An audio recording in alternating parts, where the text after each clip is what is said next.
Hi, I'm Linda with this week's Savvy Saturday video tutorial.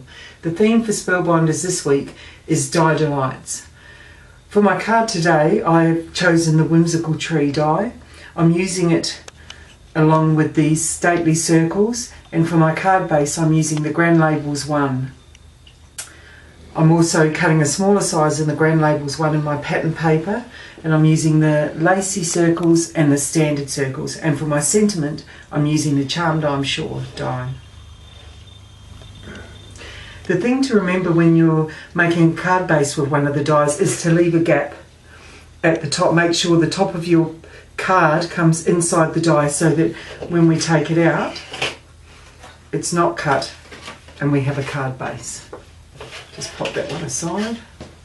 I've used the second smallest, the number 2 die, to make my card base, and I've also cut another one to layer upon it. Okay, just lining it up. So you've got the full die at the top. I've cut the number 1 die, which is the smallest size, when we remember that Spellbinders number from the smallest to the largest. And before I do that, I'm just going to sponge around the edges. I'll use my die as a stencil.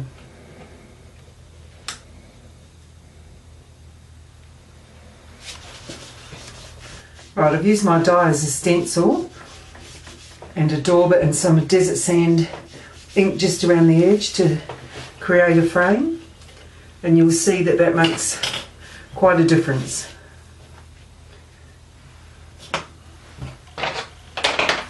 Just make sure my card's the right way up.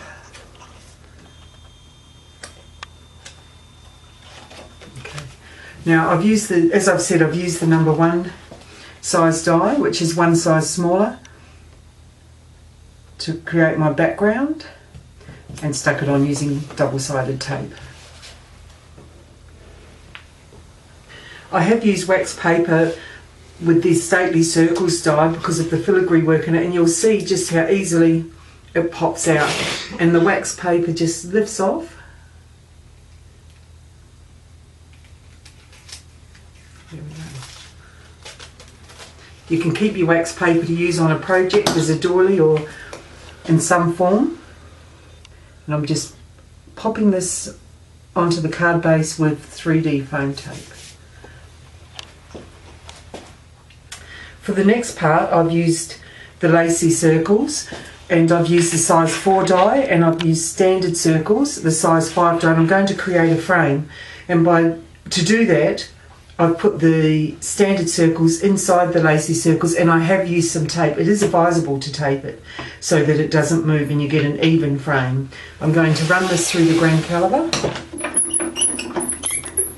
Right, you can see that the centre's cut out, and we'll just pop that aside to use on another project and take off the wax paper. I have popped this up on some foam tape, and we'll just centre it.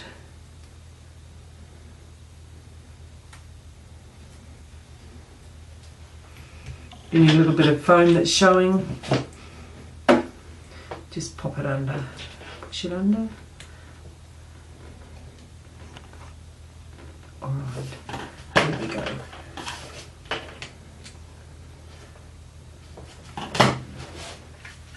Again, I'll just check that the card's up the right way, and I'm now going to attach the Whimsical Tree. I've used some of the Beacon Adhesive Zip Dry paper glue to the top of the tree and the bottom, and I'm just going to position it.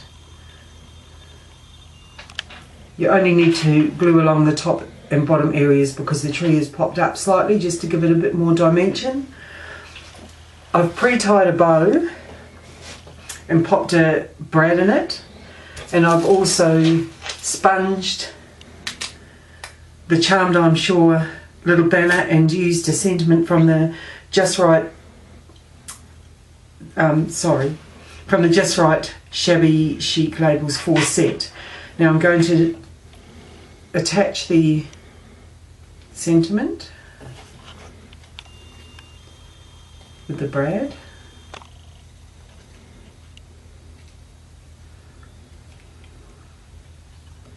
And just Pop it on the side here, for which I'll use double-sided tape. And here we go. Pop it onto the side. I'm adding one of the Water Scrap Beautiful Bling borders, the Fancy That by Nina Brackett. In the opposite corner to balance. And see how easy these are to peel off and attach. And I'm going to finish off by adding some of the Baby Bling white pearls. The Baby Bling white pearls have been added in between the lacy scallops, and that has finished off my card. And I did, while you weren't looking, sand around the edges of the pattern paper to give the card extra dimension. And here we have our finished card. Thanks for joining me today for the Savvy Saturday video tutorial. I hope that you are inspired to get out your dies, especially those Die Delights, which are one of my favourite dies to use. Have a great weekend.